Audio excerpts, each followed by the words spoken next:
ಇವತ್ತು ನಾವು ಸುಲಭವಾಗಿ ಕುಂಬಳಕಾಯಿ ಹುಳಿ ಮಾಡುವ ವಿಧಾನದ ಬಗ್ಗೆ ತಿಳಿಯೋಣ. ಮೊದಲು ಕುಂಬಳಕಾಯಿಯನ್ನ ಸಣ್ಣ ಹೋಳುಗಳಾಗಿ ಕತ್ತರಿಸಿ, ನಂತರ ಒಲೆಯ ಮೇಲೆ ಪಾತ್ರೆ ಇರಿಸಿ ನೀರು ಹಾಕಿ ಕತ್ತರಿಸಿದ ಕುಂಬಳಕಾಯಿ ಹೋಳುಗಳನ್ನ ಅದಕ್ಕೆ ಹಾಕಿ ಇದಕ್ಕೆ ಸ್ವಲ್ಪ ಬೆಲ್ಲ, ಉಪ್ಪು ಹಾಕಿ ಬೇಯಿಸಿ. ನಂತರ ತೆಂಗಿನಕಾಯಿ ತುರಿಯನ್ನ ಜಾರ್ಗೆ ಹಾಕಿ ಸ್ವಲ್ಪ ಅರಿಶಿನ ಸೇರಿಸಿ ನುಣ್ಣಗೆ ರುಬ್ಬಿಕೊಳ್ಳಿ. ಇದನ್ನ ಬೇಯಿಸಿದ ಕುಂಬಳಕಾಯಿಗೆ ಹಾಕಿ ಮಿಕ್ಸ್ ಮಾಡಿ.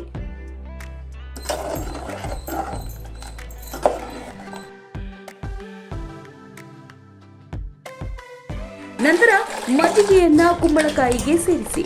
ಈಗ ರುಚಿಗೆ ತಕ್ಕಷ್ಟು ಉಪ್ಪು, ಕರಿಬೇವಿನ ಎಲೆ ಹಾಕಿ. ನಂತರ ಎಣ್ಣೆ, ಸಾಸಿವೆ, ಒಗ್ಗರಣೆ ಮೇಲೆ ಹಾಕಿ ಮಿಕ್ಸ್ ಮಾಡಿ.